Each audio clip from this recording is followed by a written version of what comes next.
हाय guys, welcome back team induction. मैं हूं दीपक शर्मा। आज की इस वीडियो में हम लोग बात करने वाले हैं dissolution of the partnership firm के बारे में। इससे पहले मैंने आपको 4 या 5 वीडियो के अंदर मैंने आपको रिटायरमेंट एंड डेथ चैप्टर को पूरी तरीके से पढ़ा के ख़त्म कर दिया है। तो अब हम लोग डिसोल्यूशन के बारे में बात करेंगे, डिसोल्यूशन ऑफ द फर्म के बारे में बात करेंगे, जहां पर क्या होगी, पार्टनरशिप पूरी तरीके से डिसॉल्व हो जाएगी, पार्टनरशिप पूरी तरीके से ख़त्म हो जाएगी। उसके बारे में हम लोग बात करने वाले हैं कि पार्टनरशिप जब खत्म हो जाएगी तो किस तरीके से वर्क करेगा।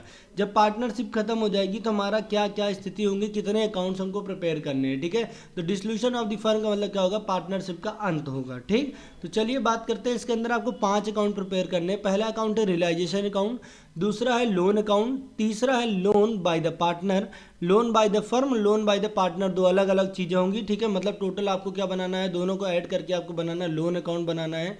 ठीक है उसके बाद आपको बनाना है पार्टनर्स कैपिटल अकाउंट। ये आप ऑलरेडी पहले से बना रहे हैं, इसलिए आपको आइडिया है कि किस तरीके से बनेगा।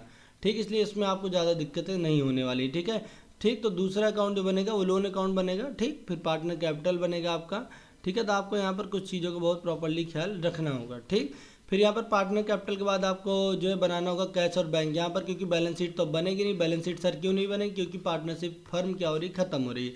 जब पार्टनरशिप फर्म खत्म हो जाएगी, डिसॉल्व हो जाएगी, उस कंडीशन में कभी भी पार्टनर्स कैपिटल बैलेंस शीट नहीं प्रिपेयर की जाती है। ठीक है, वहाँ पर कैश और बैंक अकाउंट को भी प्रिपेयर आपको करना है।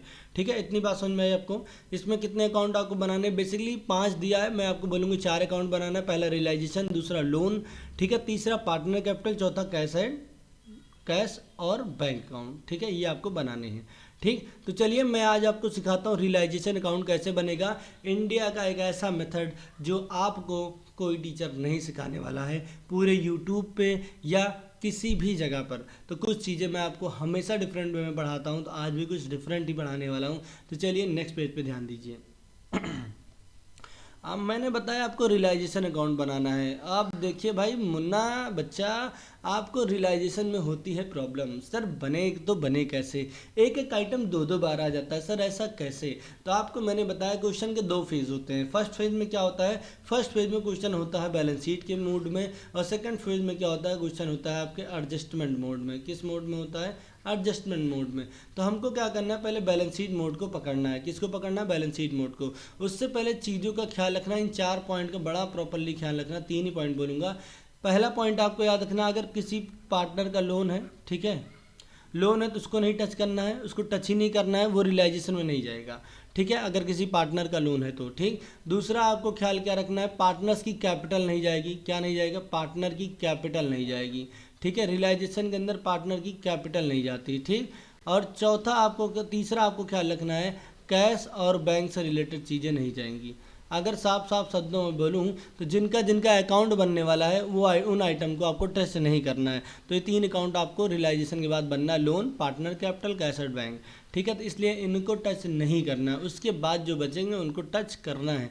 तो मैं आपको सिखाना हूँ पहले बैलेंस शीट में। ठीक है, पहला मैं आपको जो सिखाऊंगा बैलेंस शीट मेथड सिखाऊंगा। ठीक है, तो आपको बैलेंस शीट मेथड पे पूरी तरीके से ख्याल रखना है कि किस तरीके से बैलेंस शीट मेथड आपके साथ काम करने वाला है। ठीक, तो यहाँ पर क्या होगा, जो बैलेंस शीट होती है, बैलेंस शीट आपको पता है एक पोर्शन होता है उसका लाइबिलिटी का, और दूसरा पोर्शन होता है उसका क्या, एसेट्स का होता है। ठीक है, उसका क्या होता है, एसेट्स का होता है। एसेट्स का बैलेंस क्या होता है, एसेट्स का बैलेंस होता है डेबिट बैलेंस, और लाइबिलिटी का बैलेंस क्या होता है, क्रेडिट बैलेंस होता है। ठीक, आपको मैंने ये चीज़ क्लास 11 में ही पढ़ाया था। ठीक है, कि क्या होगा, एसेट्स का बैलेंस क्या होता है, सर डेबिट होता है, लाइबिलिटी का बैलेंस क्रेडिट होता है। तो आप जब रियलाइजेशन अकाउंट को प्रिपेयर करिए तो उस टाइम पे आप क्या करिए, रियलाइजेशन का फॉर्मेट यही होगा, पार्टिकुलर अमाउंट, पार्टिकुलर अमाउंट। ठीक है, मेरे हाथ सीधे नहीं है लेकिन आप सीधा कर लीजिएगा। ठीक है, तो जब आप यहाँ पर रियलाइजेशन अकाउंट प्रिपेयर करेंगे सर, तो आपको इन चीज़ों का ख्याल रखना होगा। ठीक, कि क्या अगर लाइबिलिटी का आइटम आपको मिल रहा है, जो जिनका अकाउंट नहीं बनेगा उसको पहले आपको कहाँ लिख देना है सर, उसको आपको लिख देना है क्रेडिट साइड, लिख देना है। कहाँ लिख देना है सर, क्रेडिट साइड। और एसेट्स को कहाँ लिख देना है सर, डेबिट साइड। मतलब जो बैलेंस शीट का आइटम होगा, जो बैलेंस शीट वाले आइटम होंगे, उनको आपको पहले क्या कर देना है, अगर लाइबिलिटी है तो उसको कहाँ पर लिख देंगे सर, उसको उठा के लिखेंगे कहाँ सर, क्रेडिट साइड रियलाइजेशन के। और अगर एसेट्स होगा तो उसे कहाँ लिख देंगे सर, डेबिट साइड रियलाइजेशन के। ठीक है, इतनी बात आपको समझ में आ गई। बहुत सिंपल सी बात बोल रहा हूँ, मेरी बात को एकदम समझिए, जोर लगा के समझिए भैया।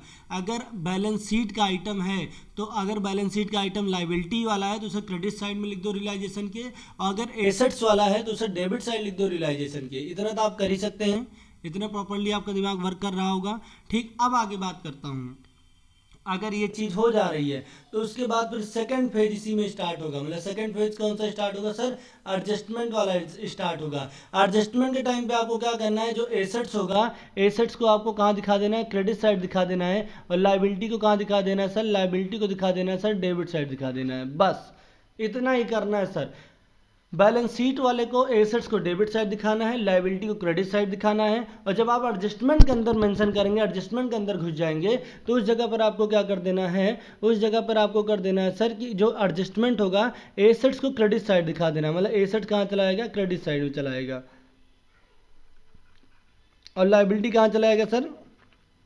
लाइबिलिटी आपका डेबिट साइड चलाएगा। बस इतना ही आपको ख्याल रखना है सर, ठीक है। कुछ नहीं करना। जब आप रियलाइजेशन अकाउंट को प्रिपेयर करेंगे उस टाइम पे आपको ख्याल क्या रखना है, जो बैलेंस शीट होगी, बैलेंस शीट वाले को एसेट्स को क्या लिखेंगे? डेबिट साइड, लाइबिलिटी को क्रेडिट साइड। और एडजस्टमेंट वाले को कहाँ लिखेंगे? एडजस्टमेंट वाले को सर एक बार लाइबिलिटी को हम कहाँ लिख लेंगे सर? Debit side. और एसेट को कहाँ लिख लेंगे? Credit side. इतना काम आपको करना है बस, और कुछ नहीं करना, नो चेंज। बस ये दो लाइनें आपको याद रखनी है, आपका रियलाइजेशन अकाउंट फटाक से सॉल्व हो जाएगा। ठीक है, इससे आसान, इससे सही, इससे सटीक कोई बता ही नहीं सकता। इसको ताल ठोक के मैं कह रहा हूँ पूरे यूट्यूब चैनल पे। तो चलिए देखते हैं इसका क्वेश्चन किस तरीके लगेगा। एक छोटा सा प्यारा सा क्वेश्चन यहाँ पर दे रखा हो, A B share profit ratio in the A B sharing profit ratio इनका 3:2 का है। ठीक है, 31 मार्च 2021 बैलेंस शीट इनकी गिवन है। अब बैलेंस शीट के अंदर आप पहले फटाक से आप क्या मेंशन कर लीजिए सर, आपका देखिए ये यहाँ पर पार्टनर्स कैपिटल दे रखा हुआ है, तो सर इनको टच नहीं करना है। सर इनको टच क्यों नहीं करना है? सर इनका अकाउंट बनेगा। सर कैश और बैंक को टच नहीं करना है। सर क्यों नहीं करना है? सर क्योंकि इनका भी क्या बनेगा? अकाउंट प्रिपेयर करेंगे। लेकिन और सबका अकाउंट नहीं बनना, तो इनको ले चलना है। ठीक है, तो क्या होगा? एसेट्स को किस तरफ लिखना है सर? एसेट्स का बैलेंस क्या होता है? डेबिट बैलेंस होता है। इसलिए एसेट्स को लिखना है आपको कहाँ पर? एसेट्स को आपको कहाँ पर लिख देना है? एसेट्स को लिख देना है सर डेबिट साइड। और लाइबिलिटी को कहाँ लिख देना है सर? Credit side. लाइबिलिटी में कौन अकेले क्रेडिटर है, ये कहाँ जाएगा? क्रेडिट साइड जाएगा। ठीक है, कहाँ पर जाएगा? एडजस्टमेंट का फर्स्ट फेज में। ठीक है, सॉरी मतलब क्या होगा? रियलाइजेशन के फर्स्ट फेज में जाएगा। ठीक, तो चलिए बना के दिखाते हैं रियलाइजेशन फटाक से। तो यहाँ पर क्या करते हैं, पहले रियलाइजेशन अकाउंट प्रिपेयर करते हैं। ठीक, तो यहाँ पर रियलाइजेशन अकाउंट प्रिपेयर करते हैं। तो यहाँ पर क्या हो जाएगा? Particular amount.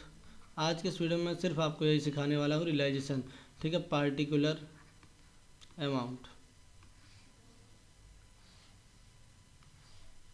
ठीक, तो आपको क्या करना है, ये अपना कौन सा साइड है सर? ये क्रेडिट साइड है। और ये सर कौन सा साइड है सर? ये डेबिट साइड है। ठीक, कौन सा साइड है सर? ये डेबिट साइड है। तो आपको क्या करना है, इस तरह पहले एसेट्स को लिख लेना है। तो चलिए देखते हैं एसेट्स कौन कौन से थे सर। एसेट्स हमारे debtors, stock, machinery, land and building. तो पहले लिखते हैं डेटर्स। डेटर 40,000 का था। स्टॉक, मशीनरी, और एक और कौन सा था? Land and building. Land and building, यहाँ पर क्या हो जाएगा? Land and building. ठीक है, लैंड एंड बिल्डिंग। तो अमाउंट इनका एक बार चेक कर लेते हैं सर।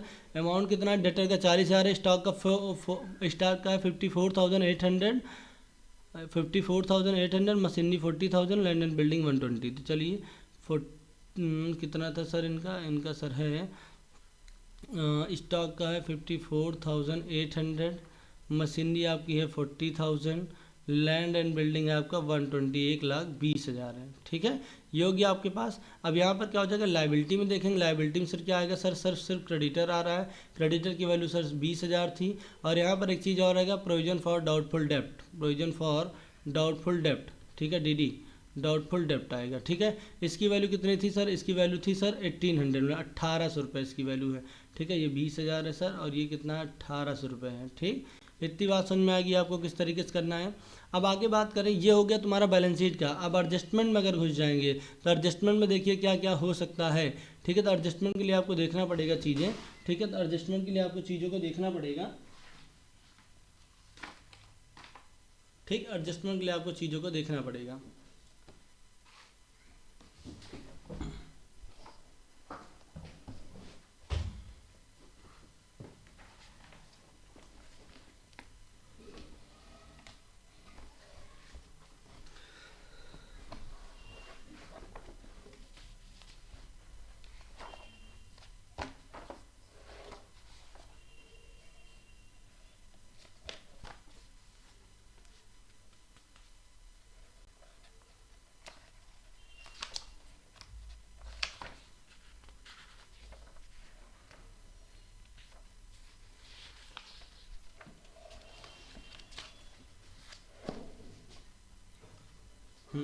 एडजस्टमेंट के लिए कुछ चीज़ें आपको देखना होगा। तो एडजस्टमेंट चलिए देखते हैं, पढ़ते हैं क्या है।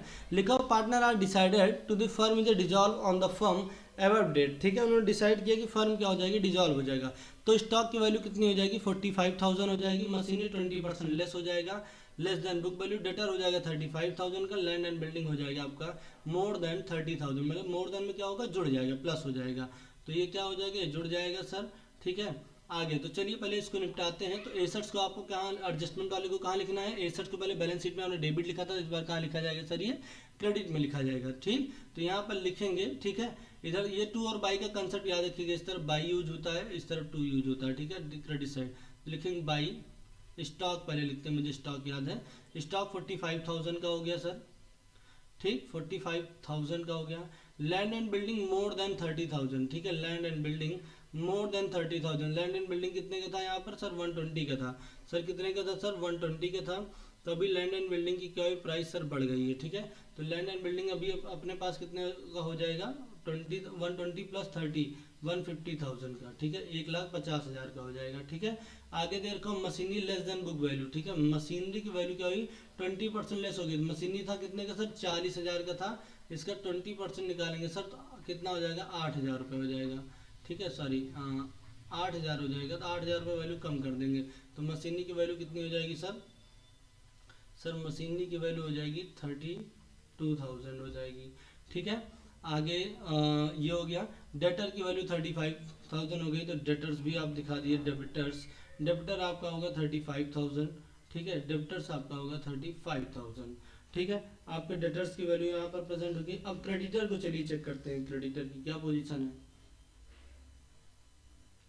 ठीक है, तो सॉरी क्वेश्चन के आगे निकल गए हम। तो देखते हैं यहाँ पर क्रेडिटर की वैल्यू।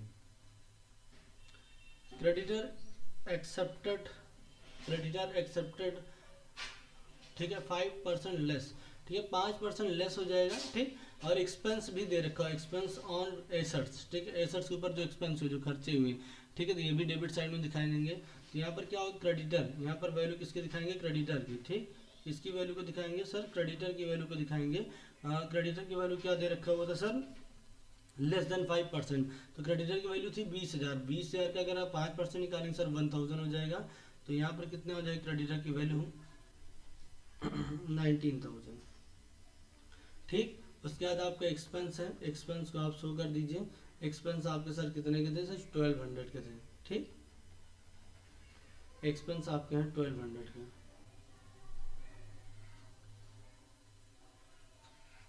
ठीक,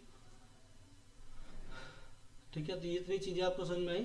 क्या करना है आपको, कुछ नहीं, सीधे सीधे पकड़ना। रियलाइजेशन अकाउंट में, रियलाइजेशन जब आप बनाएंगे बैलेंस शीट की फेज में क्या करेंगे आपको, फर्स्ट फेज में इसको बोलता हूँ। ठीक है, फर्स्ट फेज में आपको क्या करना है कि एसेट्स को आपको शो कर देना है सर डेबिट साइड, और लाइबिलिटी को शो कर देना है सर क्रेडिट साइड। ठीक है, इतनी बेसिकली बात आपको समझ में आई। ठीक, उसके बाद मैंने क्या किया, एडजस्टमेंट को क्या किया, एसेट को शो कर दिया सर क्रेडिट साइड, और लाइबिलिटी को कहाँ शो कर दिया सर, डेबिट साइड। ठीक है, इतनी बात हो गई सर। इनका टोटल कर लीजिए फटाक से आप। ठीक है, इनका टोटल करने के बाद आपको चीज़ों का क्या ख्याल रखना है। इसका टोटल आएगा 2,83,000 रुपये आसपास। सर इनका टोटल कर लेंगे सर, इसका टोटल आएगा 2,83,000 रुपये 800, 23,800। ठीक है, वही सेम इसका भी आना चाहिए, 23,800। ठीक है, इनका टोटल करने के बाद क्या होगा कि आपको डेबिट और क्रेडिट का बैलेंस करना होगा टोटल। ठीक है, क्रेडिट का बैलेंस 283,800 आया हुआ है, डेबिट का बैलेंस कुछ कम आ रहा है। ठीक है, तो यहाँ पर क्या आ जाएगा, to profit transfer, to profit on realisation लिखा जाएगा। ठीक है, to profit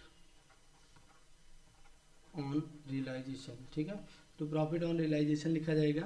profit on realisation लिखने के बाद हमको क्या करना होगा कि ठीक है, प्रॉफिट निकालेंगे। कौन कौन से पार्टनर थे सर, पार्टनर ए और पार्टनर बी थे। ठीक, पार्टनर ए पार्टनर बी थे। ठीक है, तो प्रॉफिट ऑन रियलाइजेशन आएगा 8,800।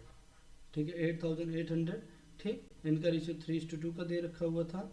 ठीक है, तो 3:2 के रेशियो में इसको बांटेंगे तो क्या हो जाएगा, इनका आएगा 52,000, 52,80। इसका आएगा 3520। ठीक है, इतनी बात समझ में आई। रियलाइजेशन अकाउंट बन गया। ठीक, रियलाइजेशन बहुत आसान था, इतनी बात समझ में आई। ठीक है, तो इसमें कुछ नहीं करना, जो आपको मैंने ट्रिक बताया उसी ट्रिक के बेसिस पे आपको काम करना है। ठीक है, तो चलिए मिलते हैं नेक्स्ट वीडियो में। Thank you for watching this video, thank you everyone.